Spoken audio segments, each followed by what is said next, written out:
Hello and welcome to the Rogers Brief for April 18th, 2025. I'm Adam Rogers. Thank you for watching and thank you for listening.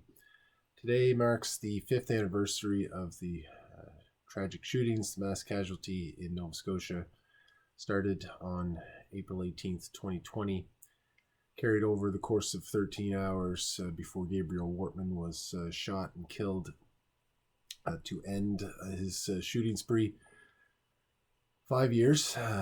It's hard to believe in a way that it's been 5 years. Lots of analysis has taken place since then through, of course, the Mass Casualty Commission most prominently, but also other sources, myself included, and my partner in the Dispersing the Fog podcast, Paul Palango, who's written a book and is about to release another one on the shootings. And the new one's going to be more focused on the commission and the narratives that were built up over that. I'm going to be recording a podcast, Dispersing the Fog podcast, and releasing over the weekend with a special guest, Scott MacLeod. Lost his brother during the shootings and was part also of the implementation committee. So he'll talk about that to the extent he's able to. There's been non-disclosure contract signed to be part of that committee, so he'll be limited to some extent, but I'll be interested to see what he has to say about those deliberations and what's come out of that committee, which from the outside looking in doesn't seem like it's been very much. Okay, 3 things I want to talk about today. One is the mass casualty and particularly the domestic violence recommendations that were made. Some of the tensions related to that and what their proposal was and what I think might still be implementable from those proposals. Second thing I want to talk about is this court case that was in the Supreme Court being argued this week on interprovincial mobility rights. There's a situation that arose during the pandemic. A lady from Newfoundland living in Halifax wanted to travel back there. Arguments were made this week on Section 6 of the Charter, so I'll talk about that. And then I want to finally end off with some analysis of the federal leaders debate last night in terms of justice issues. So we'll come back to that. The 2 leaders debates, the French and English, though neither one of them focused on justice issues, certainly primarily or at any length, I would say, but there was a few moments there, and I want to talk about some key moments in the debate last night as well, the English language debate. Okay, so let's start with the Mass Casualty Commission domestic violence proposals. And this was it was interesting, right? Because there's a lot of controversy over the narrative of domestic violence and whether, the claims of Gabriel Wortman's common law partner could be believed and all those kinds of things. However, Mass Casualty Commission did come out and did take some time to analyze how intimate partner violence is treated by society, by our court systems.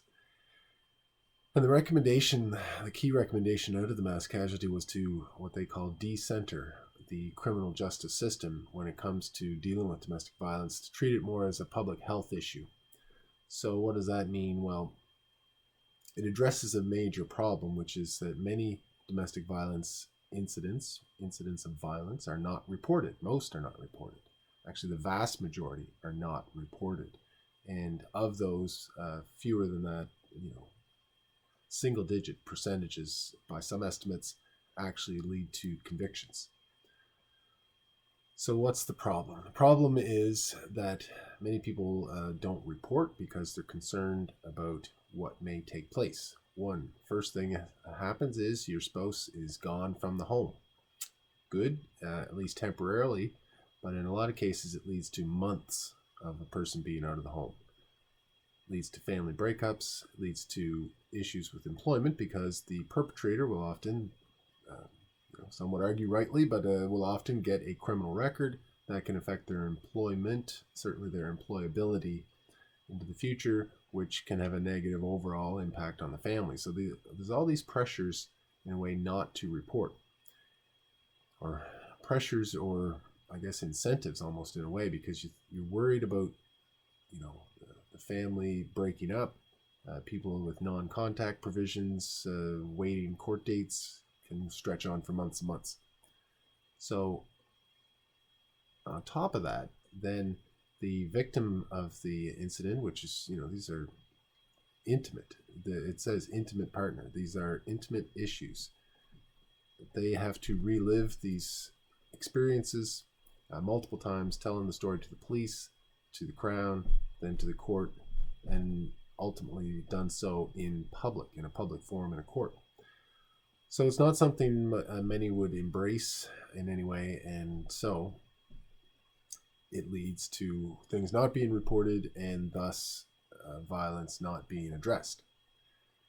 So a couple of things. There's some policy issues there. One is that the Crown is not allowed to refer domestic violence cases in Nova Scotia to restorative justice. Well, restorative justice is often, or restorative matters is often what is wanted by the people actually involved, by the families involved, the victims, and the perpetrators. So instead of being dealt with as a criminal, leading to non-contact provisions and a criminal record, I guess the overall question is, what is the goal? Is the goal to punish people, or is the goal to have stronger families? If the goal is to have stronger families, then what one might expect, and the Mass Casualty Commission report sort of boosted or echoed this, is that you would have a restorative approach where the perpetrator would be some time and space apart from each other, and maybe some more investments into group homes, other alternate shelters for either victims or perpetrators to get away from each other, at least temporarily. Then some mandatory education for the perpetrators to how to deal with conflicts, alcohol issues, anger issues, deal with that and come back as a better spouse, a better partner, better parent. Then, having accepted in a genuine way the educational opportunities and taken advantage of those, then one might think, okay, well then, is a criminal record necessary under those situations? Or is that only going to hurt the family more by limiting employment and economic opportunities for the family? So some balancing there, because it's a societal issue, and what does violence doesn't just affect the individual; it can affect the whole community. So, but I think with investments on the housing side, investments to make sure that people aren't economically disadvantaged by making a report of violence, then that can make a big difference. So my experience in the criminal justice system in Nova Scotia, and now representing people in provincial court and seeing these domestic violence cases coming through, I can tell you that there have been no changes of any substantive nature in the 5 years since the tragedy, or in, I guess, almost 2 years now, I think, since the report. So keep an eye on that. I know others are still keeping the pressure on. It's something we should all be thinking about if we want our communities and families to be stronger. Okay, so that was Mass Casualty Commission. I guess been a few stories in the news this week about domestic violence. It's been on the uptick in Nova Scotia after the pandemic. Seems to have been a driver of domestic violence incidents as well. So I think the urgency to deal with this is ever present. Okay, second thing I want to talk about. In the Supreme Court of Canada this week, the court heard arguments on a section of the Charter which is not often litigated, which is the Section 6 Mobility Clause. What does that say? Section 6, subsection 1 says, every citizen of Canada has the right to enter, remain in, and leave Canada. Every citizen, all right? Subsection 2, every citizen of Canada and every person who has the status of a permanent resident of Canada has the right, A, to move to and take up residence in any province, and B, to pursue the gaining of a livelihood in any province. And subsection 3 says those rights are subject to any laws or practices of general application in force in a province other than those that discriminate among persons primarily on the basis of province of present or previous residence, and any laws providing for reasonable residency requirements as a qualification for the receipt of publicly provided social services. Okay, so the last thing is, if you're getting social services and you need to be a member, that's a provincial responsibility. They can have a residency requirement. But the question is moving between provinces. Okay, if you're a citizen, you can leave and enter Canada as you wish. That's the first part. A citizen or a permanent resident has the right to move about freely within Canada. Well, most, I think, law graduates, lawyers would have thought that provision meant you're allowed to freely move about Canada, go from province to province. This was tested greatly during the pandemic when there were provincial borders being enforced, really for the first time on regular travel. So that's what happened here. So there was a lady by the name of Kim Taylor living in Halifax, but from St. John's, Newfoundland. Her mother died in May of 2020, and she wanted to travel back for the funeral. She was prepared to do the self-isolation of 14 days when she arrived in Newfoundland. They were going to delay the funeral for that purpose and had all those arrangements made. Applied in writing to the province of Newfoundland and Labrador, as you were supposed to do, but was refused entry. Okay. So, and the province relied on the rules that they didn't want just people coming in for non-essential reasons. And this funeral would be considered non-essential. So this is the question the Supreme Court is answering. Is the section of the Charter, which does only mentions move to, and it mentions livelihood. What is the exact word again? To pursue the gaining of a livelihood in any province. And the subsection A, to move to and take up residence in any province. So the applicant, and she's assisted by the Canadian Civil Liberties Association as well, who's been a party to this action. There's been other interveners that have made their views known as well. But so Ms. Taylor and the CCLA took this case to court in Newfoundland, lost there and lost at appealed to the Supreme Court of Canada. The Supreme Court of Canada agreed to hear the case, even though it is now a moot issue, of course, because the pandemic's over, the restrictions are passed, and the situation has, moved on. But they've agreed to hear the question, and so that was one of the first things that both parties addressed, the government on the respondent side and the applicants in their facta for the Supreme Court, is whether the moot questions should still be answered. I think the court will answer it, or else they wouldn't have granted leave to appeal to the court. There has been some previous Supreme Court of Canada jurisprudence on Section 6, but it did not focus on the issues of just simply traveling from province to province. It always focused on employment and residency. But the issue here is non-essential travel, or how, as the applicants put it, travel simpliciter, that is unconditional travel between provinces. So in the analysis, the Court of Appeal in Newfoundland said that wasn't the issue, that the right is to move only for employment or for just moving, if you want to move to a place, not just to travel to it for non-essential purposes. So that's really the question the court is going to answer. And interestingly, there's a reference in so which way is the court going to go on this? I actually think they will find that there is a right to move internationally. There was a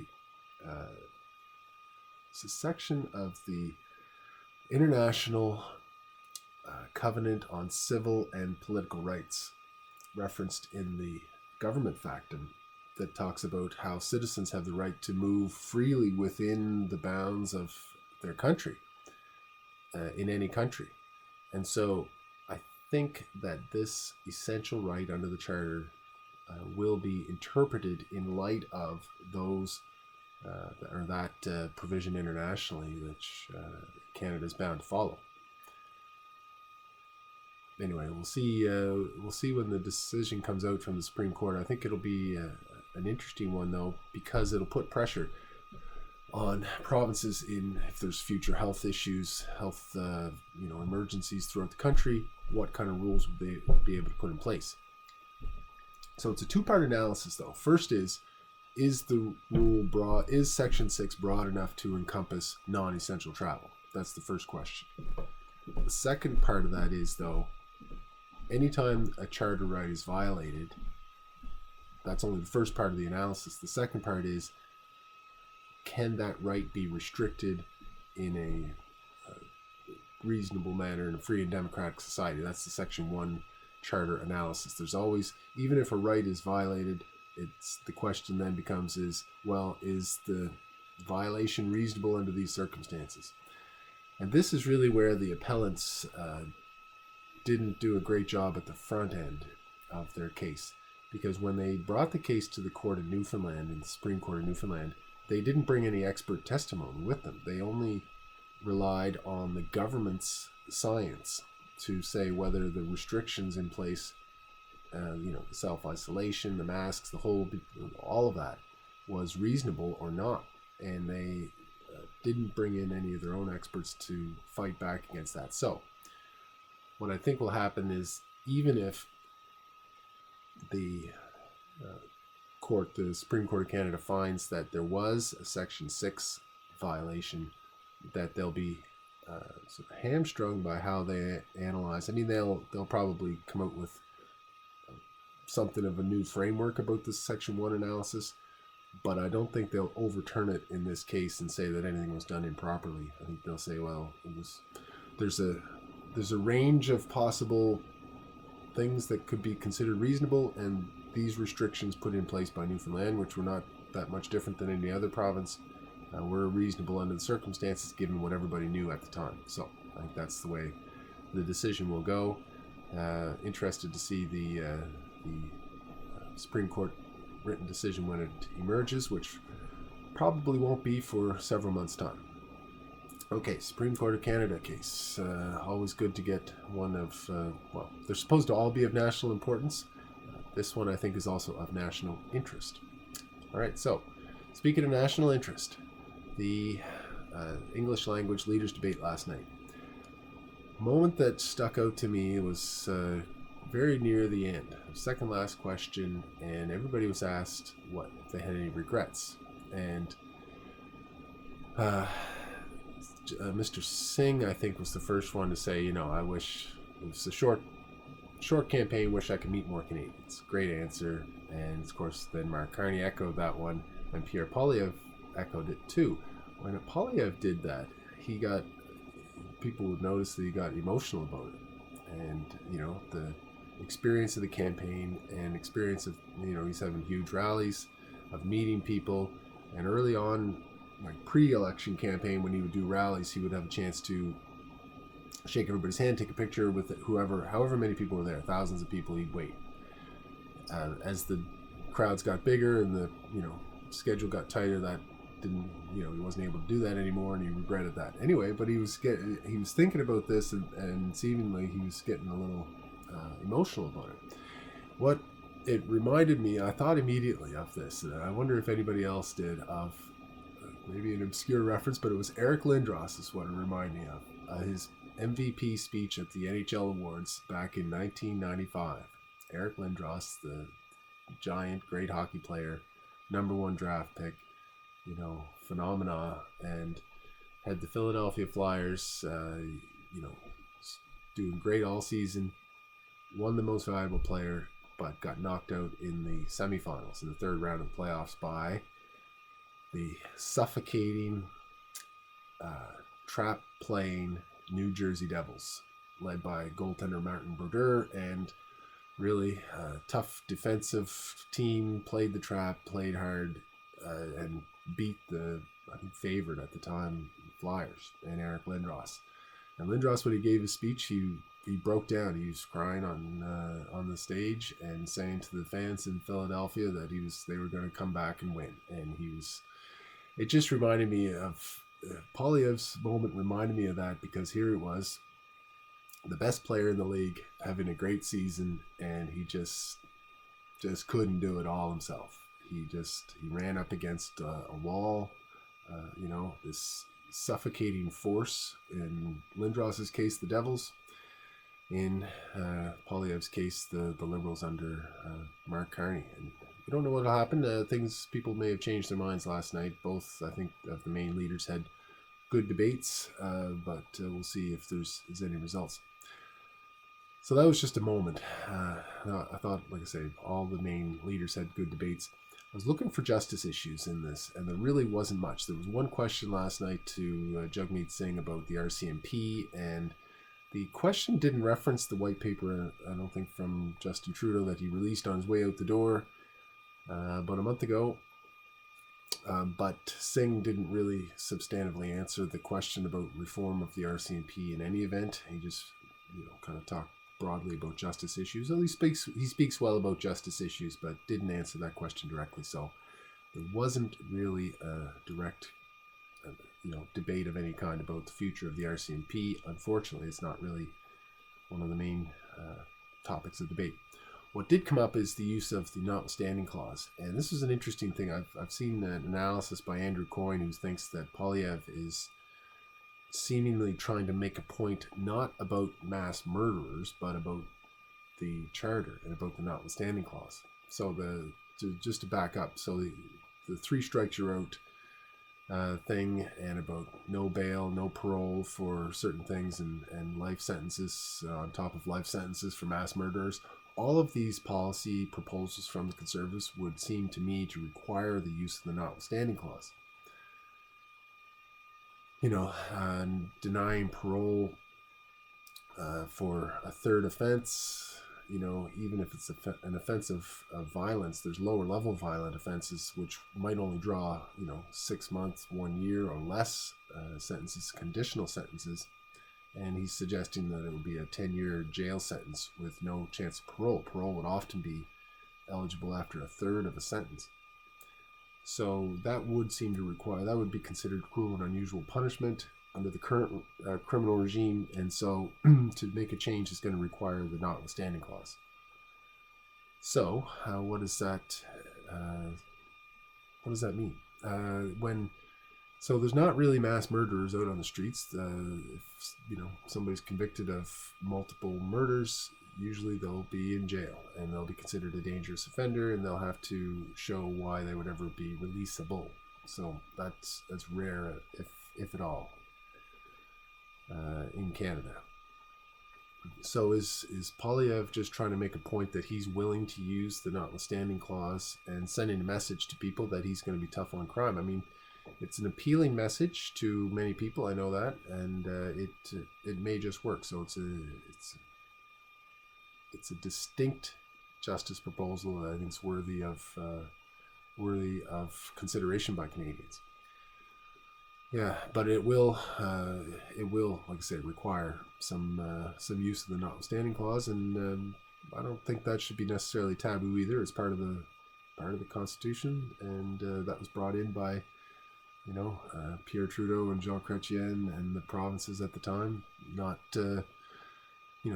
these were supposedly at least champions of civil rights in Canada. So if it was okay with them, it should be okay with us, one might argue. Liberals didn't mention much about justice issues, just that they're focused more on guns and on cross-border smuggling of guns, which which would be a reaction to the Mass Casualty Commission report and the events of the mass casualty, where those guns by Gabriel Wortman were smuggled across the border from the United States. So watching those and watching the classification of new weapons is something where the Liberals would focus.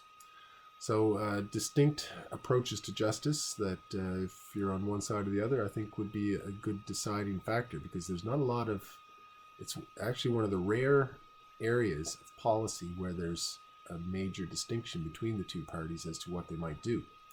So something to watch for people that are interested in these kind of issues. Anyway, not much time left in the election campaign. I think less than 2 weeks now, and so we'll know soon enough who's going to be in the big chair to implement some of these proposals that they're making. So that's what I wanted to talk about this week, and major case out of the Supreme Court of Canada, anniversary of the mass casualties in Nova Scotia, and the significant justice policy proposals in the leaders' debate last night. So that's it for now. Keep an eye out. It'll be posted Easter Sunday evening, the Dispersing the Fog podcast with Paul Palango and our special guest this week, Scott MacLeod. Looking forward to that discussion, and I hope you join me there too. So until next time, thank you for watching, and thank you for listening, and we'll see you next time.